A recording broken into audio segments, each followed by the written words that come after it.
Olá, no ar o programa Educação em Debate pela Boa Vontade TV.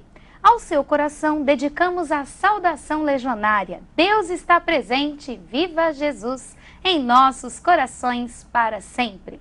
Para discutir os assuntos da educação sob a ótica da espiritualidade ecumênica, este programa foi criado pelo jornalista e radialista Paiva Neto. O assunto que trazemos para o dia de hoje é o medo na infância. Quais são os principais medos das crianças? Como podemos ajudá-las a combatê-los? É o que veremos hoje aqui no Educação em Debate, contando sempre com a sua participação. Ligue para a gente, 0310 07 940, ou mande um e-mail para educação@boavontade.com. Para saber mais sobre o tema de hoje, recebemos aqui a psicóloga e psicopedagoga Eliane Pisani Leite, responsável pelo Instituto de Estudos e Terapia Integrada e autora do livro Pais Educativos. Seja bem-vinda, Eliane. Obrigada, eu que agradeço o convite. Eliane, quais os tipos de medo mais identificados na infância? Bom, os principais da criança de 2 até 5 anos, principalmente, medo de monstros, né? Medo de água, muitas vezes, medo de ruídos muito fortes, né?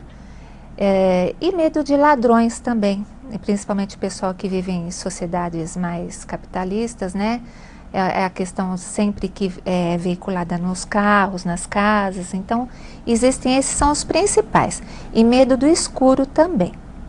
Eliane, é possível identificar a origem ou a própria existência do medo? E como saber discernir o limite de até que ponto o sentimento é normal e até que ponto esse sentimento é um pouco mais exagerado? Tá. Para descobrir que tipo de medo a criança tem ou da onde veio esse medo, é preciso uma avaliação, uma análise, né? Isso quando está causando transtorno na vida cotidiana da criança e a necessidade de um trabalho com a criança. Geralmente através de traumas que aconteceram, de experiências mal sucedidas da criança ou da família, né?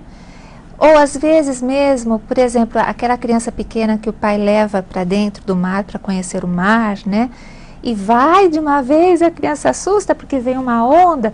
Então são experiências mal vividas que podem ter causado alguns tipos de medo e que acabam ficando mais registrados na memória da criança e levando para outras experiências. Então, para identificar, a gente questiona a mãe, questiona a família, né? Para identificar esses medos, da onde eles podem ter surgido, para depois fazer um trabalho junto da criança para recolocá-la no nível do ambiente social, sem esses medos prejudicarem o seu convívio. E quais são os prejuízos que podem ser acarretados por esse medo na infância, no desenvolvimento dessas crianças? Então, a gente nota que essas crianças acabam se retraindo socialmente, né? E elas acabam adotando comportamentos assim de resguardo, até mesmo a nível social, elas acabam se limitando. Aquela criatividade, aquela curiosidade natural da criança acaba sendo prejudicada porque ela começa a se retrair. Então, quando a gente vê essa mudança de comportamento, aí a gente pode começar a questionar o quanto isso é ruim para a vida dela ou quanto isso é passível, né? E como nós podemos apoiar as crianças para que elas superem esse medo? Por exemplo, os familiares, os professores, de que forma é possível conduzir para que elas superem esses medos? Tá. Bom, a escola, ela seria interessante ela começar a aproximar essa criança daqueles medos mais comuns, né? Com as historinhas, com as lendas, né? Com folclore, para desmistificar os personagens, né? A água, os bichinhos, as escolas geralmente têm um pomar, tem uns bichinhos que fica coelhinho, né? Pintinhos.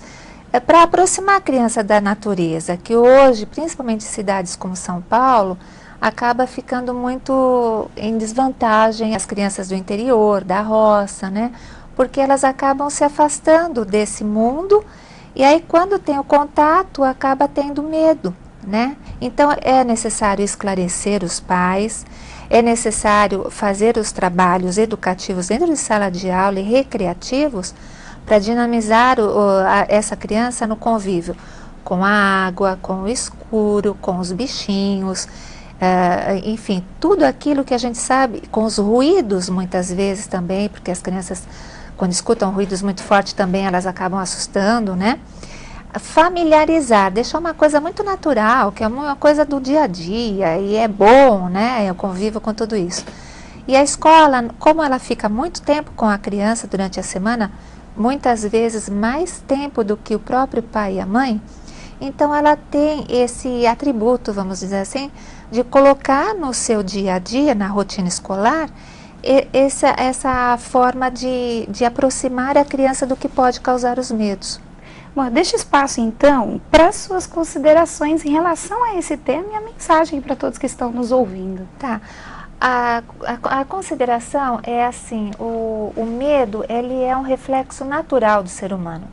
Então, ele é bem-vindo, porque ele põe o ser humano sempre em alerta às coisas que podem realmente danificar o corpo, a situação, a casa. Então, o medo é bem-vindo, é uma situação até orgânica positiva, uma reação orgânica positiva. Porém, o que deve se tomar cuidado é quando isso começa a exagerar.